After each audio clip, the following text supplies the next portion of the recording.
And now I'd like to introduce our second guest today. This is Kumiko Hashimoto, and she wears a number of hats at the Dojima Sake Brewery in nearby Fordham. And something very exciting is going on at the brewery this very weekend on Sunday, and we're going to be talking about that in our half hour. Welcome. Thank you for having me. When you're driving past Fordham and you see the sign outside that beautiful estate that says that the Dojima Sake Brewery is there, it kind of makes you feel like you're in the presence of something very special, with a bit of mystery about it. You have, your family has had the brewery, I believe, since 2016. We discovered, or we met Fordham Abbey back in 2016, and we started planning and in the actual building of the brewery. That took us 2 years, and we've been brewing since 2018 at Fordham. Oh, what made Fordham Abbey such a great site for doing this? I don't think many people would think of having a sake brewery right in the middle of, well, Suffolk and Cambridgeshire, I guess. So that was also a surprise to us. I mean, we didn't come to England to brew sake. I mean, let me go back. So sake brewing has been my family's business for about 200 years, 202 years, 203 years.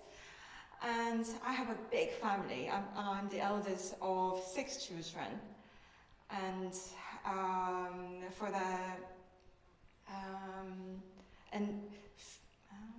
and my family spent 13 years in Myanmar, Burma, around the early 2000s, or late 1990s and early 2000s, and 13 years there. And if you remember, there was just a bit of political difficulties in Myanmar, and my parents, they wanted to give my siblings an opportunity to study in the UK. So we moved to the UK, and then my father, that's the brewing family one, he thought, because in Myanmar it's just too hot to brew sake, whereas in the UK we have rather cool climate. So we thought, okay, maybe we can try brewing sake. And one of my sisters, she went to school in Ely, so we were in the area around here, and we started looking for probably an old winery or beer brewery to set up. So we're looking for, a few choices of places set up. But when we just really met Fordham Abbey, when we entered Fordham Abbey, it's just so beautiful. It has really the kind of clean, serene beauty to it, and then we thought, this is a place. So that's how we came about to set up Fordham. Now, your father then knew how to brew sake. Yes, so when he was young, he was actually in the part of the brewing team. And I don't know exactly how old he was, but eventually he established his own company that was for microbrewing, beer brewing. And he set that up in a town called Dojima. So there's an area called Dojima in central Osaka. And Dojima used to be a rice market, probably back in 300 years ago. And this rice market is said to be the world's first future commodity market. Yes, yes. So my father, he also loved history, and he's a bit romantic about that. So he always wanted to have his company. He wanted his company to have a name, of Dojima. And so he did the micro brewing, and then after that we moved to Myanmar, and we kept some bit of beer business, and then UK, and then sake. Oh, what do you have to do when you're going to set up a sake brewery? What comes first? For us at Fordham Abbey, we are the first sake brewery to be set up. So the UK government or the people didn't know what sake was even and where to put us in the regulation. We're not wine, we're not beer, we're not liquor, distilled product. So we had a lot of talk with the government side, and also, as I think Fordham Abbey has been always private estate. So we wanted to make sure that townspeople, our neighbours, were happy of us moving in there and starting a sake brewery. So we made sure that everyone was happy and no complaints. And of course, alcohol license, brewing license, so all that. And plus, Fordham Abbey itself it's a great to listed property.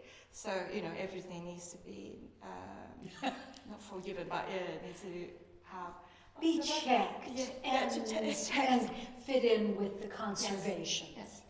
So there was a lot of work so our brewery now, that used to be an old barn, but it was really old, and there was cute barn owl, but he had to go. Eventually, we built another little house for him, so he's okay. So we knocked everything down, but had to keep the shape of the barn, and we built from everything up. Did your father have to find a supplier for rice to make the sake with? Yes. So there's no rice growing in the UK. So it's not the temperature that's it's the sunshine, the amount of sunshine. It's just not enough for rice farming. And we also use special type of rice called sake rice to make sake. So we import rice from Japan. Okay. How long a process is it? With wines, they have to be aged. I think some liquors do too. How long is it before you start a batch and it's ready to drink? So as for fermentation, so from rice to become sake, it takes about 30 days, a month. Okay. So it's quite a short, fast fermentation process. And sake is normally consumed as fresh as people can. But at Fordham, at Dojima Brewery, we make also a aging sake. So we age this sake for at least 3 years in our special cellar. And so we've been brewing since 18. So we have sake as old as 5 years old. So, And does it last forever? Yes, so there's no end date on it. Yeah, so sake, it doesn't rot, it doesn't spoil. It's just sometimes if you don't keep it at the optimal environment, it could just lose aroma or taste. But it doesn't rot, it doesn't become vinegar like maybe wine does. So what's important is how you keep it, how you age it, how you store it. Okay, and you're able to do all of that there at the Abbey? Yes, we have a really cold fridge and freezer and special cellar for the aging sake. So, I think we have that under control. Oh, how do you distribute your sake? In restaurants or in grocery stores? How does the normal person access? So we make sake with the best sort of sake rice and best qualified sake masters, sake brewing master. As a result, our sake is rather expensive. Our sake is £1,000 a bottle. So, Whoa! so we don't distribute that to supermarkets. No. No. Yes. Just Harrods or Fordham and Mason. Not even. I can't trust them yet with the handling of our sake. So mainly customers come, clients come to visit Fordham Abbey. We also do brewery tour with tasting. So that's a really good opportunity for people to taste the sake without having to pay high amounts. Brewery tour, that's very informative, even though if you've ever, if you've never had sake, you would know by the end of the tour, you know how to make sake in theory and have a tasting of that. Oh, well, we're going to talk in a couple of minutes about your big event this weekend. I'm so excited about it. But tell me about your staff there. You mentioned having brewery masters. You need to have people who know what they're doing. Exactly. To make such a specialty product. How do you find them? Where do they come from? So our master brewer, sake brewing, it's quite a man-dominant world, this sake world, because sake brewing is such labor-intensive and you're always carrying something heavy and you're cold and wet, because sake brewing happens during really cold winter months. So it's a traditionally a seasonal job work. And so our master brewer, he comes from Japan when we're in season. And the rest of the team consists of my own brother and myself. So it's a really small team, family-oriented. Yes. Well, do you have workers who maybe are not leading the brewery, but carry heavy things around and so forth? Apart from the brewery, we have garden, Japanese garden and English garden. So we have gardening staff, and they are always happy to help when carrying heavy stuff. So everybody's doing multiple tasks all the time at Fordham. Oh, wow. What is your educational background and professional background? You've got a very big job there, or several big jobs at the Abbey. So myself personally, I am in charge of the brewery tour. So I'm sort of the guide of the brewery, and also when we have events like this coming up Sunday, we have Sake Festival. Also we have gardening events, open garden, and also because sake is best enjoyed with a great meal like wine or other alcohol. So we tend to combine sake tasting with delicious Japanese food cooked by chefs. They come often from London. So so we organize that, and I'm with Noriko to dinner. I plan, organize the events, and Excellent. Yes. I think sometimes there are a lot of misconceptions about sake. There's the Greek drink, uzu, and there is the Turkish raki.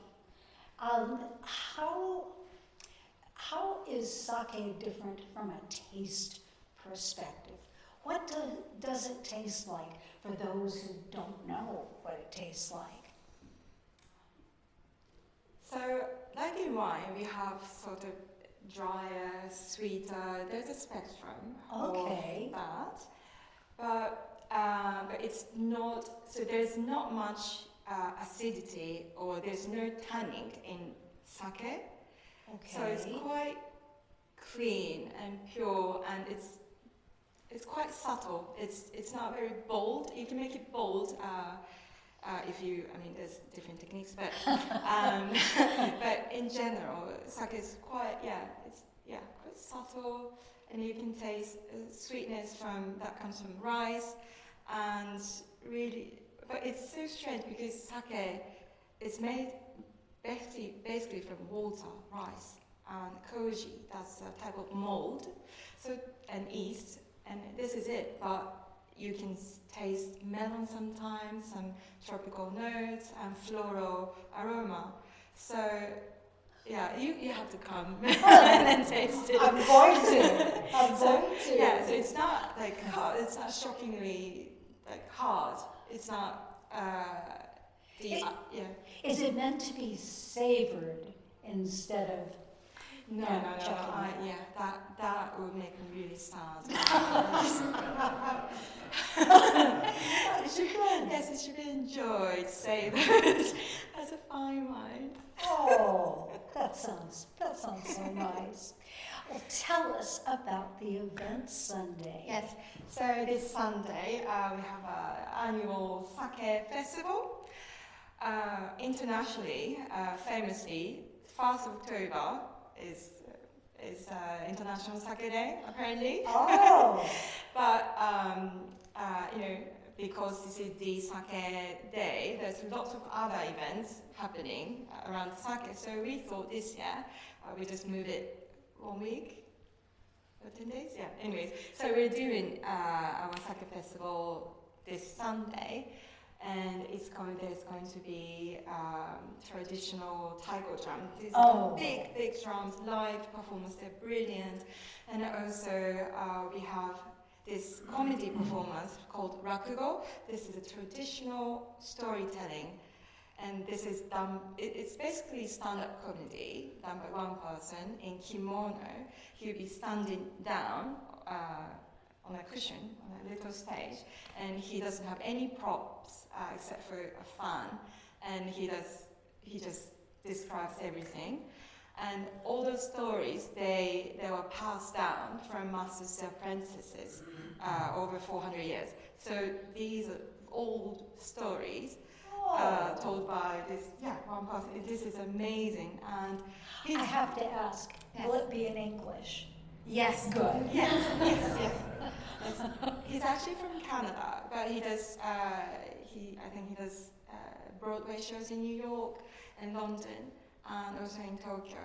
And he's amazing. So I think we are lucky to have him on Sunday because he's always flying. And we actually planned our festival around his schedule this year. Oh. So it's a must-watch thing. And of course, we have lots of Japanese food. We have kind of festive yatai food, the kind of food stands.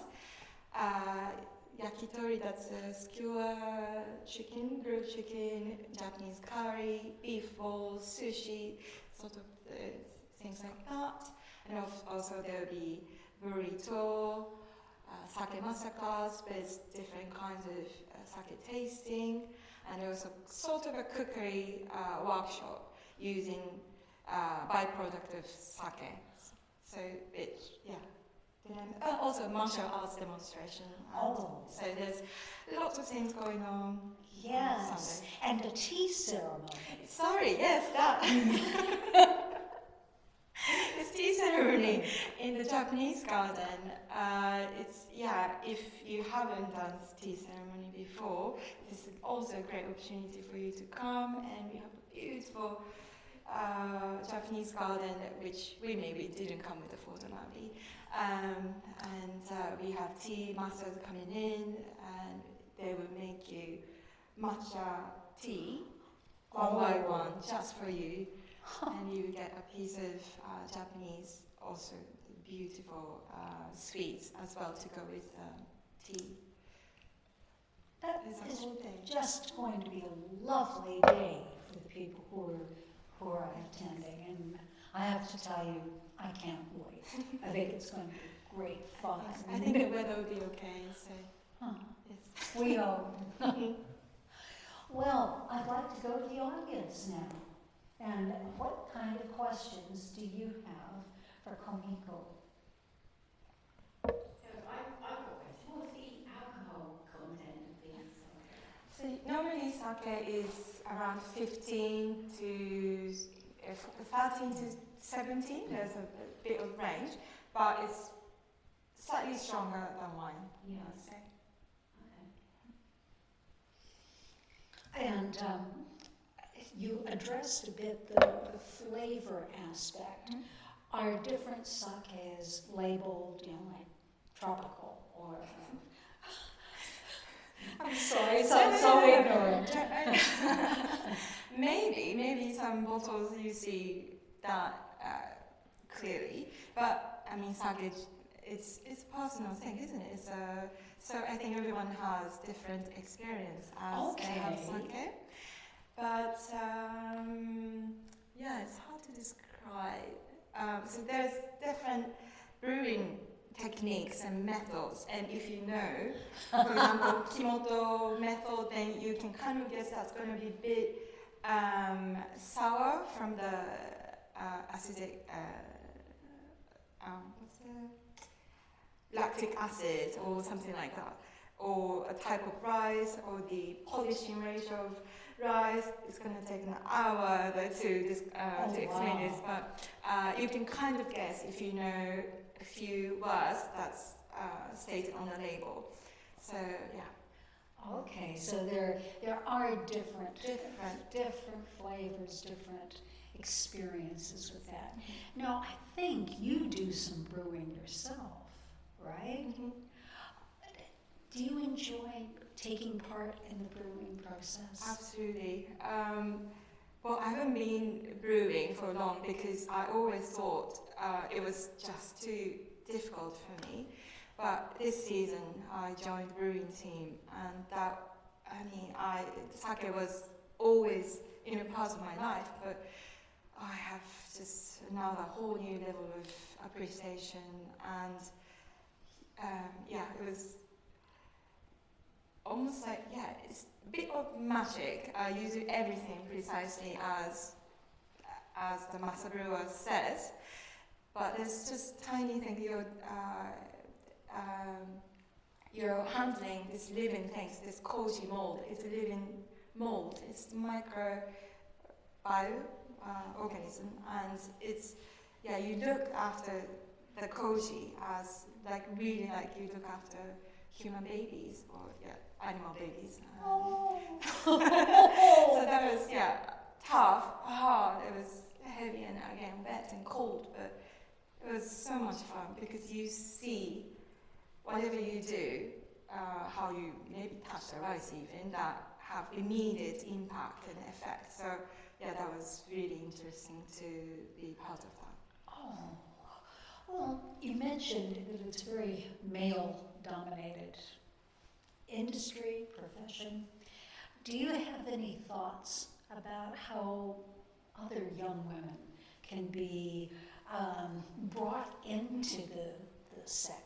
You enjoy it, maybe others could. I really think with the help of, what's power suit or something like that, really the toughest, biggest problem for me was carrying stuff. So if that gets solved, we're as smart as now, maybe smart. So, there's, whatever, if a woman wants to create her own sake. Then, do you have any thoughts on how they could be attracted to have a look at sake brewing, like an apprentice scheme or something like that, so that girls know that's an option? Yes, even in Japan, I think there are breweries who welcome women as well.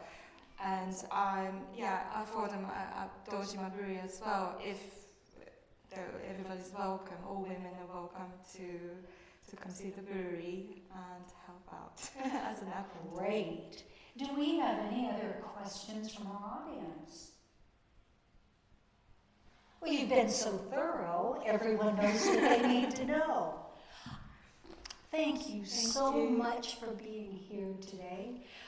This has been a real pleasure and such an educational chat. Thank you, and we will see you on Sunday. Thank you.